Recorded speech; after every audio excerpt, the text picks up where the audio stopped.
Welcome to Motul Dakar 2023 rally. This is the bivouac in the middle of the Saudi Arabian desert, a massive city with over 3,000 people. 64 countries are here with riders representing them to try to win the World Rally Championship. This is round one, Dakar. Hi, my name's Michael Barnes. I'm racing in the Bagger Racing League for Hoban Brothers Racing, DTF Performance. I started racing in 1987. I've been doing the national circuit since 1989, and I've ridden for countless teams on different types of motorcycles. I've been running Motul for the majority of my career. I've won championships from Formula USA, Endurance Series. 45th running of the Dakar in the third location in Saudi Arabia. This is undeniably the greatest rally raid in the world. And it is the biggest motorsports event on the planet. It's more than just a race. It is the ultimate human sporting adventure. Man and machine versus the environment. 5 different classes. These are the side-by-sides. Some of these are production, some are big factory-supported efforts, and most all of them are running the Motul colors here because Motul is the major sponsor of this event. They sponsor teams in every one of the 5 categories, including the originals, which are pure privateers. Most of the competitors in this event are privateers or amateurs. Every year this starts out as the first round of the World Rally Championship. It's 5 rounds in 4 different countries. The Dakar Rally this year is 5,250 miles over 15 days. The ultimate test of man and machine.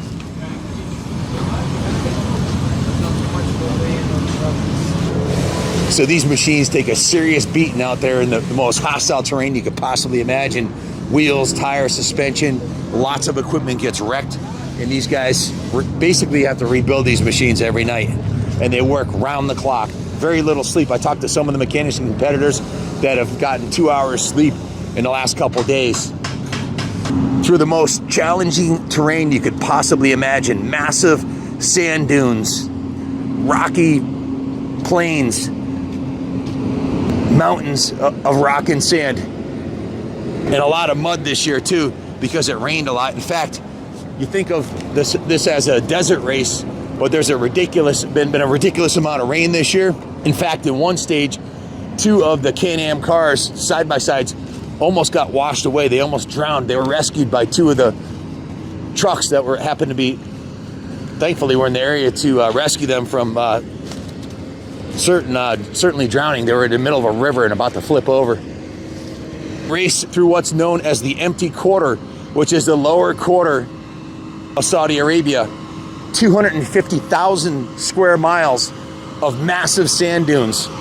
An area that's 620 miles long and 310 miles wide. That's like 3/4 of the eastern coast of the United States of America, 300 miles inland of pure sand dunes. And there's nothing out there except for spiders, scorpions, and rodents. Not a very hospitable place. It gets up to 127 degrees in the summer. They don't have a winter here because they're right by the equator, so there is never any snow. They've never had snow here in recorded history. It's more than a race. These 15 days through this type of terrain are a test of the human spirit. This is one of the coolest classes here at the Dakar. This is a classic. These are all over 20 years old. This one's a 1989 Nissan, and they restore these and run them here at the Dakar through 5,000 miles. This one's been upgraded with a new engine. That's a what engine is that? 6.0 is GFC. It's probably pretty fast for a small truck, right? Come morning, it will change the engine. You gotta change the engine? Yes. You're kidding me. Yeah. What happened? It's a problem this time on the 7th cylinder. Oh no. Do you have a spare motor? I go to scrap with the city, the Saudi, and buy new engine. That's hardcore. That's traditional Dakar. Yeah. Never say die, right? Yeah. Well, we wish you the best of luck, man. It's awesome seeing the older trucks out there. It's fantastic. Keep up the good work. This is the classic Dakar. Classic Dakar. That's what the real thing, the real deal. Thank you very much. And good luck in your race. We hope to see you at the finish line, guys. Thank you very much. Just to finish the Dakar is a huge achievement, and these are the kind of challenges the guys face. Suspension breaking, tires breaking. In this case, the engine breaking. He has to go get a new motor and replace it, and that's the never say die attitude, the true spirit of Dakar. We've got the Gas factory racing team here. The truth is, KTM Group that owns Gas and Husqvarna has dominated in the motorcycle section, and look at the commitment they've got here. This is the desert equivalent of a factory semi that you'll see at the Supercrosses. In fact, this probably costs more because the four-wheel drive truck that the body sits on it's equally expensive, I'm sure, of one of the. This is a major investment, probably well in excess of $500,000, I'm sure. Very specialty equipped. These trucks actually race. These trucks that are here to support are actually racing also. They have their own class. They have two classes for trucks. One of them are prototypes, which are basically highly modified production vehicles, and then they have the actual race support vehicles that are at night supporting the race bikes or cars, and by day racing from checkpoint to checkpoint themselves for a championship, a world. Now this is a world championship series. This is not an amateur. There are amateurs here, but it's for a world championship. Each class has its own championship series. So the best riders in 68 countries from around the world are here today,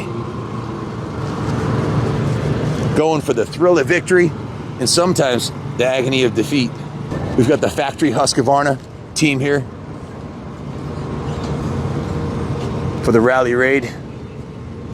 Husqvarna, KTM, Gas, all owned by the Pierre Group, spearheaded by the KTM Group. They just bought MV Augusta, or a major portion of MV Augusta, so I do believe the KTM Group will be producing and building the MV Augusta line, which I'm really excited about. We're a Gas dealer. I will be carrying the MV Augusta also. Here's another Dakar Classic competitor. Look at this car, man. Just awesome. I believe this is a two-wheel drive. A lot of these cars are two-wheel drive, and and they're running BF Goodrich all-terrain TAs, just an off-the-shelf tire, and competing in the Dakar Rally. It's just awesome. Not very many people here speak English. Most of the contestants are from, well, it seems like a lot of people speak French at the event, but a lot of them don't speak English, so it's hard to communicate. But I would guess this is an 80s. It's definitely over 20 years old to be a member of the classic category. Just finishing the Dakar is a huge achievement in a new vehicle, but in a over 20-year-old vehicle is a accomplishment of monumental proportions. The Dakar Rally originally started in 1977 when Terry Savine, a desert racer, got lost in the desert somewhere between Paris and Dakar and came up with the idea. He had so much fun that he would turn it into a big rally raid. In 1978 was the first year of the Paris to Dakar. There were 182 contestants in the rally, and it was a big success. It pretty much took off from there, and this year there's 450 competitors. For 30 years, the event ran from Paris to Dakar until 2008, when, due to climate in 2008 with terrorist threats for the safety of the riders, they actually did not run the event in 2008 because of the terrorists, and they actually changed the route from Paris to Dakar. After 30 years, in 2009, they started a new route, and a new legacy was born in South America, raced through 24 countries. Sadly, the founder of the Dakar Rally, Terry Sabine, in 1986 died doing what he loved here at the rally. He started the Paris to Dakar Rally while on a rescue mission for lost riders that were lost in a sandstorm in a helicopter. His helicopter crashed into a sand dune and he died on impact, sadly, but he was doing what he loved to do.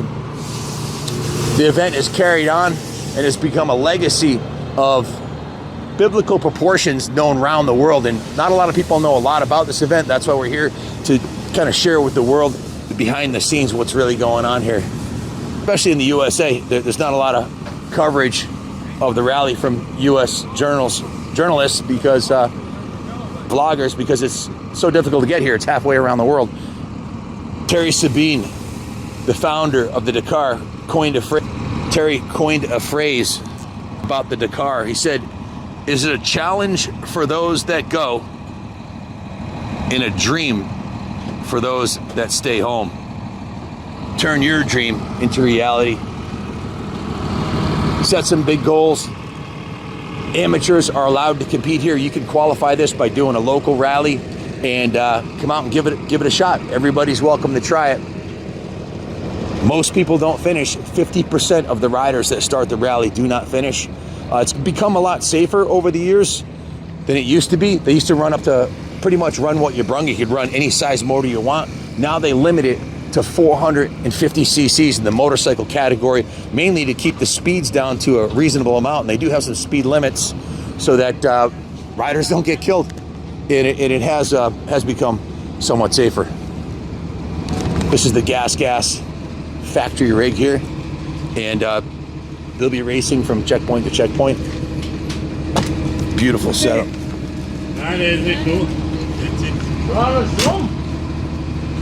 Beautiful truck. Factory gas. How's it going, guys? We got the bicycles in here, the riders to warm up on. First Dakar rally in 1978 was won by a Yamaha XT500 single-cylinder four-stroke, and then shortly thereafter, KTM, now KTM Gas Husqvarna, had dominated pretty much, winning for decades in a row almost every rally in the motorcycle category. Originally with the 690 and the larger KTMs, and now the 450s. And you can see that this factory effort here is really well organized, super clean pits, phenomenal chase truck, and the bikes are top shelf. These are the accommodations for most of the riders. Are sleeping in tents here, and after riding all day long, you could probably sleep on the tar in the parking lot here and still sleep like a baby. Legends have been born in the Dakar rally. Some that are still creating their legacy, like Stefan Peter Hansel. I don't think any talk about heroes of Dakar is complete without talking about Stefan Peter Hansel. He's raced the Dakar, I think 30 times now. He's been racing for about 30 years. And he won 7 times on the motorcycles, 8 times in the car, a total of 14 Dakar rally wins, batting almost 500%. And he's got to be in his 60s now, and he's still here racing the cars. Just an incredible legacy that Stefan has created here. I mean, I don't know if that'll ever be topped by anybody. 14 wins is just ridiculous. And no talk of legends of Dakar is complete without mentioning the first woman to win the rally and beat the men. Judah Kleinschmidt won at one of the special section events, and a few years later in 2001 she actually won the overall, first woman to win the Dakar. True legend. Now this year there's 54 women competitors out of 450. About 10% of the competitors are women. 450 vehicles total are registered. About a third of that is motorcycles, about 150 motorcycles.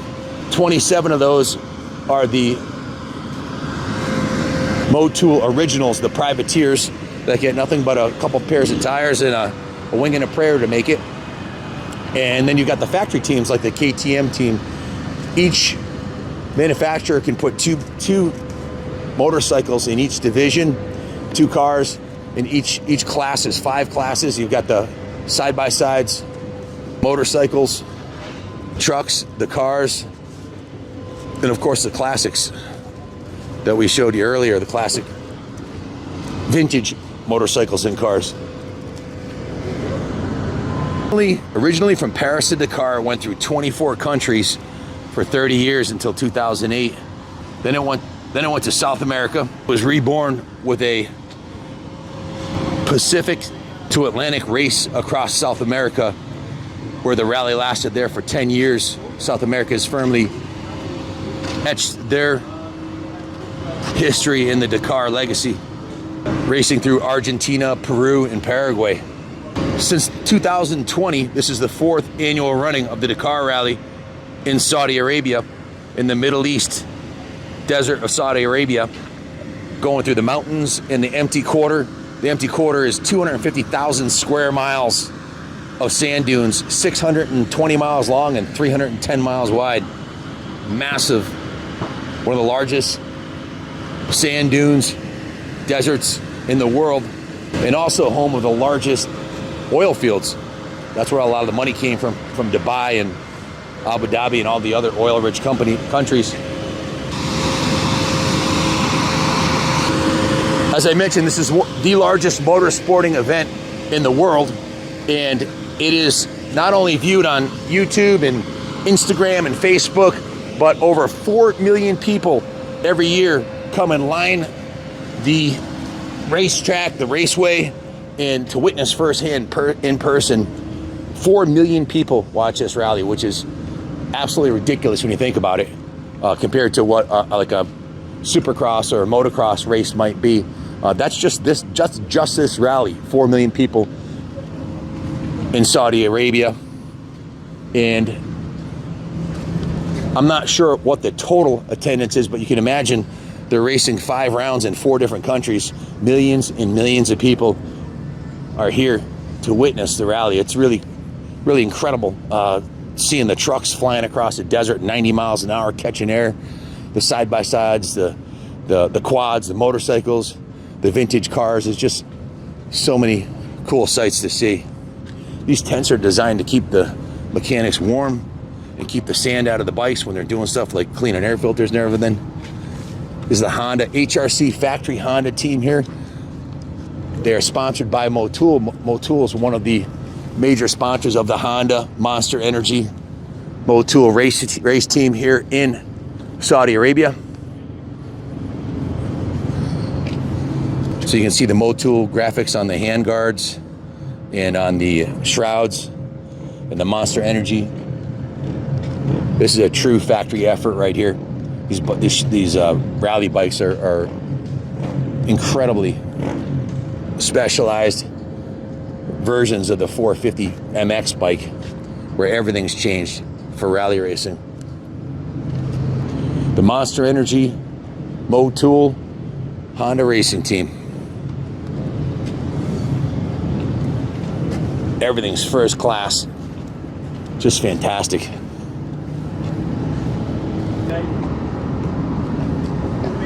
At the Monster Energy Alpine Star rig here. There's one of the race trucks. Incredible machines. I have to admit, I'm very intrigued by the race trucks. Seeing these guys fly across the desert at high speed today was really something else you had to see. You really had to see it in person.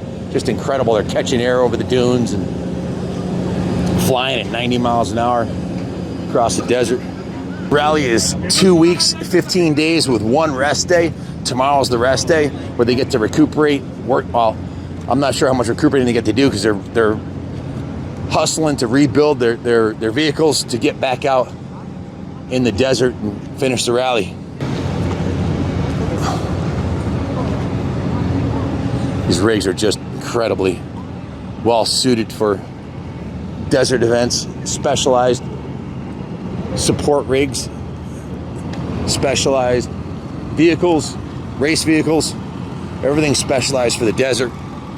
After 45 years of running the rally, some of these guys have done it for 30 years. If they're running a yellow plate in the motorcycle class, that means that they have been competing in at least 10 rallies, 10 Dakar rallies to run the yellow plate. They're the pros. They call this the bivouac. I had to look it up online because I didn't know what a bivouac was, but it's basically the pits. And you can't be in here unless you're invited and have a pass. The public's not allowed in here. I feel honored to be here behind the scenes checking this out because it's absolutely incredible. This is the Patriot Racing team.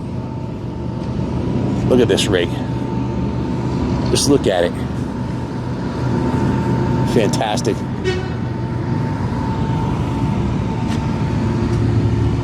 In the bivouac, they actually have a church set up here, a little chapel. They also have the medic stations. Hopefully you don't need those. Spec inspection is done here. The sponsors are all in here with their big rigs. The riders are all here camping out in tents. The team staff is here, of course, the mechanics, the riders, and the navigators are all here.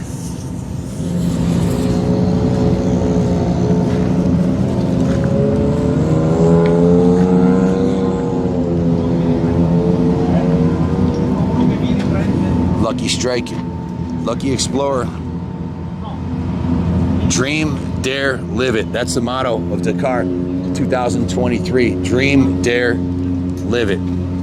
Just amazing. They race these vehicles, including these massive trucks, over the most difficult terrain on the planet of all different kinds: rock and sand, mud, water, you name it.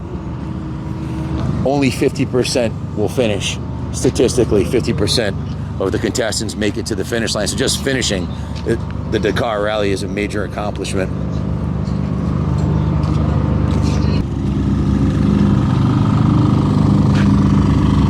When you compete in the Dakar Rally, unlike a motocross race or a J-Day race where you can pre-run the course, these guys don't even know the exact direction of the course until the day of the rally.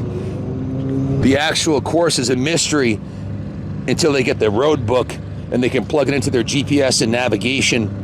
And they have a GPS, a compass, and they have this thing called it's a beacon, basically, an Irritime. It's a beacon, so if they crash and they're lost in the desert or on death's doorstep and they can't move, the rally organizers can find them on the downside of a sand dune or stuck in the mountains or wherever they're stuck. So they have a beacon on them to avoid people getting left out in the desert, lost and dying out there. Really, not only a race, but an endurance and survival event. The Hero Race Team, also sponsored by Motul. Looks like their bikes are ready to go. It's close to midnight here, and the mechanics have done their job. The bikes are all under the covers, ready to go for the next stage. Every stage of the event is different. They run over different territories, and they have this thing called special stages where they're going through the most difficult terrain of the events, and it's a timed trial. The special stages, the race can be won and lost in a second. You can finish your Dakar with one wrong move out here in the desert. Both amateur and professional racers and celebrities of all kind compete in the Dakar Rally, and there's a true brotherhood of the Dakar I've witnessed watching all the videos from past events of riders helping other riders that were down and out, or this year with the two Can-Ams that were getting swept downstream in a flash flood. The trucks rescued them from certain death by drowning. There is a brotherhood of Dakar. It's not just about winning the race. In fact, the organizers, the two trucks, the big trucks like this that saved the two Can-Ams that were about to get swept downriver in the flash flood, they were first and second in their category on the race when they stopped to help the Can-Ams that were about to flip over and float downstream. The organizers credited them their time, so they weren't penalized. Like in a motocross race, if you pull over to help someone, that's it, man. That's your problem. You don't win. But in Dakar, so many people have died over the years or been perilously injured that safety is a prime concern for the organizers, and they allow the contestants to be credited time if they're stopping to save somebody, which is pretty cool. The Brotherhood of Dakar. To win Dakar, you have to be fast. You have to be an absolute top-level pro to win this rally. But it's not just speed. You have to have the mental capacity to be able to navigate the directions of a rally sheet that is guiding you through 500, 600 miles through the desert. So you have to be able to navigate and read directions. It's a big part of it. And you know, speed isn't everything. You have to be able to navigate around the obstacles, because if you're going 20% faster than everybody else, but you hit all the rocks and get a flat, and you're taken out for a couple hours, there's a fine line between speed and safety, and speed and winning an endurance rally.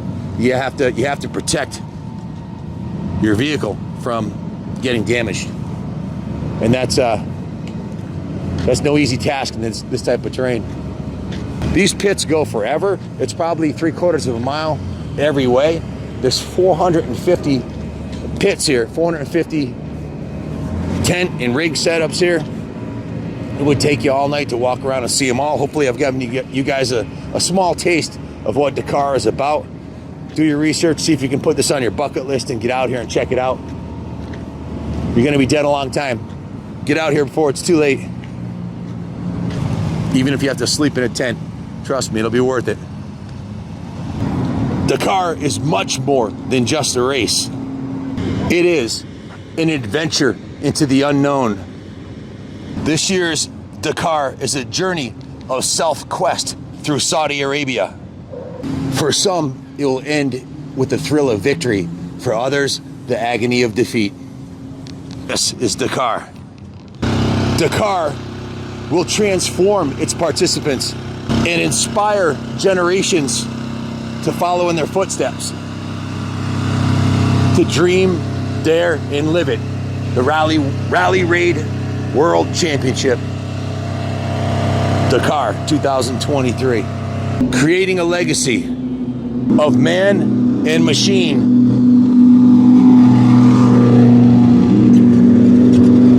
versus the forces of nature. To win this rally, it is a major commitment. The competitors spend an entire year living, eating, sleeping, dreaming, planning, and dedicating all their time, talent, and treasure towards the goal of winning the Dakar. It's the only way to win a rally of this magnitude. Totally immersed. One vision, victory. To the Daytona 200 that I won in 2016. We choose Motul because of the wide variety of performance advantages that it gives us, from chain lube, cleaners, all the way to motor oil. That's our number one choice, especially in this very high heat big twin that we run. I'm just very comfortable with Motul, and that's why I choose Motul.